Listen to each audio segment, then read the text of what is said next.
Last week मैं कोटा गई थी एंड वहां पे मैंने हजारों नीट एस्पिरेंट्स को घिसते हुए देखा, हार्ड वर्क करते हुए देखा। लेकिन मैं गारंटी के साथ कह सकती हूँ कि इतना हार्ड वर्क करने के बाद भी कुछ ही सेलेक्टिव, कुछ ही ऐसे स्टूडेंट्स हैं जिनका नीट में सिलेक्शन होगा, जो एक्चुअल में एक मेडिकल कॉलेज तक जा पाएंगे। ऐसा इसलिए है क्योंकि सिर्फ हार्डवर्क और सिर्फ मेहनत करने से कुछ नहीं होता है। नीट में लाखों स्टूडेंट्स हर साल ऐसे ही मेहनत करते हैं, ऐसे ही हार्डवर्क करते हैं, लेकिन वो लाखों स्टूडेंट्स सक्सेसफुल होते हैं क्या? वो हार्डवर्क तो करते हैं, बहुत हार्डवर्क करते हैं, लेकिन उस हार्डवर्क में वो एक ऐसी बड़ी मिस्टेक कर जाते हैं जिससे उनका एक डॉक्टर बनने का सपना, एक गवर्नमेंट मेडिकल कॉलेज में सीट पाने का सपना बस सपना ही बन के रह जाता है। और ये मिस्टेक सारे स्टूडेंट्स करते हैं, इवन ड्रॉपर्स तक भी ये मिस्टेक करते हैं। एंड इसी मिस्टेक के सॉल्यूशन के बारे में मैं तुमको आज इस वीडियो में बताने वाली हूँ। जो भी सॉल्यूशन मैं तुम्हें इस वीडियो में बताऊंगी वो अगर तुमने 80%, अगेन आई एम सेइंग 80% भी अगर तुमने फॉलो कर लिया ना, तो नीट क्रैक करने से, मेडिकल कॉलेज जाने से तुम्हें कोई भी नहीं रोक सकता। मेरी खुद की सिस्टर कोटा में नीट की प्रिपरेशन कर रही है एंड ये सोल्यूशन मैंने अपनी सिस्टर को दिया हुआ है एंड स्ट्रिक्टली उसको फॉलो करने के लिए बोला है। नाउ यू कैन इमेजिन कि इस सोल्यूशन पे मेरा इंट्यूशन कितना ज्यादा स्ट्रॉन्ग है। तुम्हारे साथ दिक्कत पता है क्या है? तुम बस भेड़ बकरियों की तरह एक ही फ्लो में बहते चले जाते हो। जो भी कुछ तुम्हारी प्रिपरेशन में, तुम्हारी जिंदगी में चल रहा होता है, उसको बस चलने देते हो। सुबह उठ गए, कोचिंग चले गए, कोचिंग से आ गए, लंच कर लिया, थोड़ी देर सो गए, फिर एक सब्जेक्ट उठाया, फिर वो क्वेश्चन प्रैक्टिस शुरू किए, रिविजन शुरू किया, सब्जेक्ट डिफिकल्ट लगा, एक ही सब्जेक्ट को बैठे हैं शाम तक लेके। थोड़ी देर सो गए, फिर उठ गए, फिर डिनर करने चले गए, फिर थोड़ी देर वॉक करने चले गए, फिर फ्रेंड्स के साथ चले गए, फिर वापस आके वही सिलसिला शुरू, आके सोना and again the same schedule daily का। ये तुम्हारा डेली का स्केड्यूल वीक्स बर्बाद कर देता है, वीक्स फिर तुम्हारे मंथ्स में बर्बाद हो जाते हैं एंड ऐसे ही मंथ्स बर्बाद होते होते एक साल पूरा निकल जाता है एंड वापस वही कहानी, एक ईयर ड्रॉप लो, अगेन सब रिपीट। उस बड़ी गलती में फिर भी कुछ सुधार नहीं आता है। मैं बात कर रही हूँ तुम्हारे डेली स्केड्यूल की, तुम्हारे टाइम टेबल की, तुम्हारे एक एक घंटे, एक एक मिनट की, जो तुम अपनी प्रिपरेशन में आज के टाइम पे बिता रहे हो। तुम खुद एक नीट के स्टूडेंट्स हो एंड तुमसे ज्यादा बेहतर ये कोई नहीं समझ सकता कि एक ह्यूमन बॉडी के लिए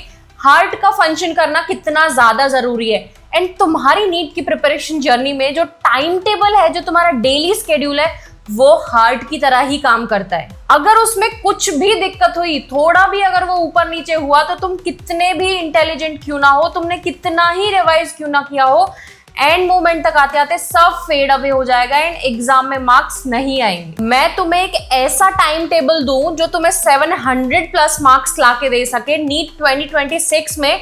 उससे पहले जाके तुम कमेंट सेक्शन में तुम्हारे टारगेट मार्क्स लिखो कि तुम नीट 2026 में कितने मार्क्स एम कर रहे हो। ये जो टाइम टेबल मैं तुम्हें बताने वाली हूँ, वो एक स्लॉट बेस्ड टाइम टेबल होने वाला है एंड देन वीडियो के लास्ट में हम वो स्लॉट बेस्ड जो टाइम टेबल मैं बताने वाली हूँ उसका एक डेमो टाइम टेबल भी बनाएंगे, जो एक्चुअली में मैंने मेरी सिस्टर को दिया हुआ है। इस रिवीजन में मैंने 4 स्लॉट्स रखे हैं हर एक दिन के लिए एंड 5वां स्लॉट इज ऑप्शनल। अगर तुम ज्यादा घंटे पढ़ सकते हो, तुम्हारी एनर्जी लेवल्स अच्छे रहते हो, तुम वो स्लॉट भी कंसिडर कर सकते। सबसे पहला स्लॉट होगा रिवीजन वाला स्लॉट, जिसमें तुम्हें बॉटनी एंड जूलॉजी की रिवीजन करनी है।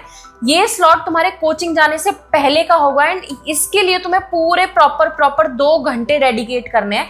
1 घंटा बॉटनी को देना है, 1 घंटा जूलॉजी को देना है। एंड इस स्लॉट में तुम्हें क्या करना है, ये जो 1 आवर का स्लॉट है, इसमें लास्ट क्लास में तुम्हें जो सब्जेक्ट के रिलेटेड पढ़ाया गया था उसको क्विकली रिवाइज करना है एंड उसके रिलेटेड मॉड्यूल से क्वेश्चंस प्रैक्टिस करने। क्विक रिवीजन के लिए तुम 15-20 मिनट्स या फिर 10 मिनट्स अपने प्रीवियस नोट्स को रिवाइज करने में दे दो जो तुमने लास्ट डे बनाए थे एंड बाकी बचे हुए टाइम तुम क्वेश्चन प्रैक्टिस करो। Now why I am saying कि तुमको मॉर्निंग स्लॉट में बॉटनी एंड जूलॉजी फोकस करना चाहिए, रीजन बीइंग ये बहुत ज्यादा थ्योरेटिकल सब्जेक्ट है एंड मॉर्निंग में तुम्हारा ब्रेन ज्यादा एक्टिव रहता है एंड तुम्हारी याद करने की जो पावर होती है ना, वो काफी ज्यादा होती है, काफी हाई होती है। तो ऐसे में इन दोनों सब्जेक्ट को, जो कि थ्योरेटिकल होते हैं, उनको तुम इजीली रिवाइज कर सकते हो एंड ज्यादा एक्टिवली रिकॉल भी कर सकते हो, ज्यादा टाइम तक याद भी रख सकते हो। बहुत सारे नीट के मेंटर्स भी तुमको सजेस्ट करेंगे कि तुम क्लास से आने के बाद ही बॉटनी एंड जूलॉजी रिवाइज कर दो, बट मैं उसके फेवर में नहीं हूँ। रीजन बीइंग इज इन दोनों सब्जेक्ट्स में मोस्ट ऑफ द चीजें तुम्हें क्लास में ऑलरेडी समझ में आ ही जाती है। अगर तुम क्लास के आने के तुरंत बाद उसको रिवाइज कर लोगे, तुम उसको अगले दिन मॉर्निंग में कंसिडर करो and see the results then. Second slot होगा तुम्हारे कोचिंग का स्लॉट। अब बहुत सारे स्टूडेंट्स ऑनलाइन कोचिंग ले रहे हैं, बहुत सारे स्टूडेंट्स ऑफलाइन कोचिंग ले रहे हैं। मैंने दोनों केसेस को कंसिडर करके 6 आवर्स दिए हैं इस पर्टिकुलर स्लॉट को, जिसमें तुमको सिर्फ और सिर्फ अपनी कोचिंग की क्लासेस पे फोकस करना है एंड इसमें सारा टाइम कंसिडर करना है, ब्रेक भी कंसिडर करना है, तुम्हारा ट्रैवलिंग टाइम भी कंसिडर करना है। स्लॉट 2 में हम बहुत ज्यादा कुछ कर नहीं सकते, जो भी तुमको कोचिंग में पढ़ाया जा रहा है बस तुम उसको फोकस्ड होके वहां पे पढ़ो। अब इसके बाद आता है स्लॉट नंबर 3, जिसमें तुम्हें फोकस करना है फिजिक्स पे एंड केमिस्ट्री पे। एंड ये जो तीसरा स्लॉट है ये तुमको कोचिंग के आने के तुरंत बाद करना है। अब तुम बोल सकते हो कि दीदी आप तो बोल रहे थे कोचिंग के आने के बाद नहीं रिवाइज करना ज्यादा बेटर है, लेकिन फिजिक्स और केमिस्ट्री के केस में थोड़ा डिफरेंट है एंड इसके पीछे भी एक बहुत स्ट्रॉन्ग लॉजिक है। फिजिक्स और केमिस्ट्री दोनों ही ऐसे सब्जेक्ट्स हैं जिसमें रटना ज्यादा जरूरी नहीं होता है, रटने से ज्यादा जरूरी होता है कॉन्सेप्ट्स को समझना। अब कई बार तुम्हारे साथ ऐसा होता होगा कि जब भी टीचर कोई कॉन्सेप्ट फिजिक्स का या केमिस्ट्री का क्लास में पढ़ा रहा होता है तब तो तुम्हें बहुत अच्छे से समझ में आता है, लेकिन कुछ कुछ कॉन्सेप्ट्स थोड़े डिफिकल्ट होते हैं और जो डिफिकल्ट कॉन्सेप्ट्स होते हैं ना उनको भूलने की टेंडेंसी थोड़ी ज्यादा होती है। इसलिए अगर तुम उसको पढ़ने के 1-2 घंटे के अंदर ही अगर अच्छे से रिवाइज कर लेते हो तो तुम्हारे दिमाग में वो जो कॉन्सेप्ट है वो थोड़ा अच्छे से बैठ जाएगा एंड लॉन्ग टर्म तक टिकेगा भी। अब 1 घंटा तो फिजिक्स को देना है एंड दूसरा जो घंटा है वो केमिस्ट्री को देना है। इस 1 घंटे में तुम्हें इंश्योर करना है तुम्हें क्लास में जो भी पढ़ाया है उसको तुम्हें घर पे आके अच्छे से रिवाइज करना है। रिवाइज करने के तुरंत बाद अपने डीपीपी या मॉड्यूल जो भी आपकी कोचिंग ने आपको प्रोवाइड किया है वहां से आपको क्वेश्चंस प्रैक्टिस करने हैं एंड ये एक्टिविटीज के लिए तुम पर सब्जेक्ट 1 आवर से ज्यादा मत देना। इन 3 स्लॉट्स के बाद चौथा जो तुम्हारा स्लॉट होने वाला है वो होने वाला है रिविजन का एंड उसमें तुम्हें डेली वाला रिविजन नहीं करना है, तुम्हें करना है पिछले वीक में या उससे पिछले वीक में या उससे पिछले वीक में जो भी पढ़ाया था तुम्हें उसका रिवीजन करना है। नीट का सिलेबस बहुत वास्ट एंड उस नीट के वास्ट सिलेबस को तुम जितने ज्यादा टाइम रिवाइज कर पाओगे ना उतनी ही ज्यादा पॉसिबिलिटी बढ़ती चली जाएगी तुम्हारे अच्छे मार्क्स लाने की। नीट तुम खुद से पूछ के देखो क्या तुम्हें वो सब याद है जो तुम्हें लास्ट वीक में पढ़ाया होगा। मैं लिख के देती हूँ 90% बच्चों को नहीं याद होगा, इसीलिए बोल रही हूँ पिछले वीक्स में जो पढ़ाया है उसको अपकमिंग वीक्स में जो ये वाला वीक है उसमें रिवीजन के लिए कंसिडर करो। एंड इन 4 स्लॉट्स के साथ तुम्हारे दिन के 12 घंटे पूरे हो जाते हैं, जिसमें से 6 घंटे तुम्हारे कोचिंग में जाते हैं एंड बचे हुए 6 घंटे तुम्हारे रिवीजन में जाते हैं, including day to day revision and तुम्हारा जो पिछला कवर हुआ है उसका भी रिविजन। नाउ ये एक अच्छा खासा टाइम टेबल है एंड अगर तुम इसको फॉलो कर लेते हो तो नीट में 700 प्लस तो शॉर्ट है। लेकिन अगर इसके अलावा तुम्हारे पास एक और स्लॉट जो मैं तुम्हें पहले बताने वाली थी, स्लॉट नंबर 5 जो कि ऑप्शनल है, लेकिन अगर तुमने वो ऐड कर लिया ये चेरी ऑन द केक है, बट ऑब्वियस ही चीज है तुमको हेल्प भी करेगा स्टैंड आउट करने में उन बाकी स्टूडेंट से जो इस वीडियो को देख रहे होंगे एंड इस टाइम टेबल को फॉलो भी करने वाले हैं। ये स्लॉट नंबर 5 में तुम्हें देना है स्पीड टेस्ट। अब बेसिकली ये स्पीड टेस्ट होता क्या है, तुमको वीक के एक दिन कोई एक सब्जेक्ट उठाना है। फॉर एग्जांपल मान लो वीक का मंडे है एंड मंडे को तुम बॉटनी उठाते हो एंड बॉटनी का तुम्हें टाइम बाउंड एक टेस्ट देना है।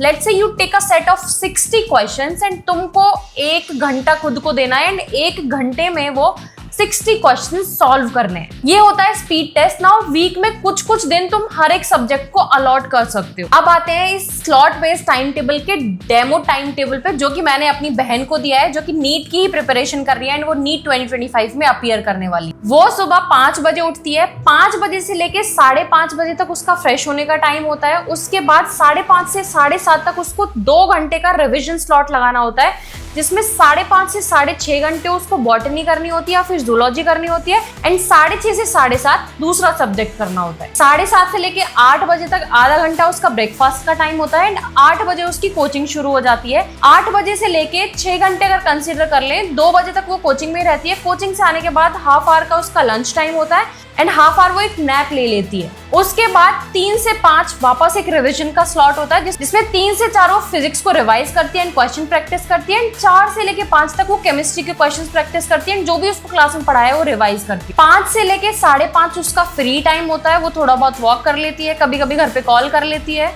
एंड देन 5:30 से लेके 7:30 तक उसका वापस एक रिविजन का स्लॉट होता है, जिस स्लॉट में पिछले वीक में जो भी पढ़ाया होता है वो उसको वापस रिवाइज कर लेती है। 7:30 से लेके 8 बजे तक उसका डिनर टाइम होता है, 10 to 15 minutes walk once again, and 8:30 बजे वो अपने स्पीड टेस्ट के लिए बैठ जाती है। मैंने तो स्पीड टेस्ट उसके लिए मैंडेटरी करके रखा है, मैंने बोला है उसको देना ही है किसी भी केस में। अब इसके लिए चॉइस आपके ऊपर है, अगर आप और 2 घंटे दिन में एक्स्ट्रा डाल सकते हो तो बेस्ट है, अगर नहीं डाल सकते तो जो मैंने टाइम टेबल बताया है उसको भी फॉलो कर लिया ना तो भी एक गेम चेंजर हो जाएगा तुम्हारी प्रिपरेशन जर्नी में। 8:30 से लेके 10:30 उसका स्पीड टेस्ट होने के बाद वो 11 बजे के आसपास सो जाती है, एंड देन वापस से उसका वही डेली स्केड्यूल शुरू हो जाता है 5 बजे उठने से लेके रात को 10:30 बजे। ये था ऐसा एक सॉलिड टाइम टेबल जो मेक श्योर करेगा तुम्हारे डेज के वीक्स के मंथ्स एंड मंथ्स का ईयर एंड देन ड्रॉप ये सिचुएशन ना आए। प्लीज इस टाइम टेबल को फॉलो करो। मैंने वीडियो के स्टार्ट में भी बताया था, अगर ये टाइम टेबल तुमने 80% भी फॉलो कर लिया तो 700+ मार्क्स तो तुम्हारे पक्के हैं। नीट 2026 को लेके अगर आपके और भी कोई बर्निंग प्रॉब्लम्स हैं और भी कुछ डाउट्स हैं जिनका सोल्यूशन आप सीख कर रहे हो तो अभी जाके मुझे कमेंट सेक्शन में बताओ। हम ट्राई करेंगे कि हमारी नीट 2026 की वीडियो उन्हीं प्रॉब्लम्स को कंसिडर करे। वीडियो अगर पसंद आया होगा तो लाइक जरूर करना है एंड चैनल को सब्सक्राइब भी कर लेना, क्योंकि इस चैनल पे हमारा एम है हम जितना ज्यादा हो सके उतना ज्यादा IIT JEE and NEET aspirants को हेल्प कर सके। Bye bye, thank you and all the best.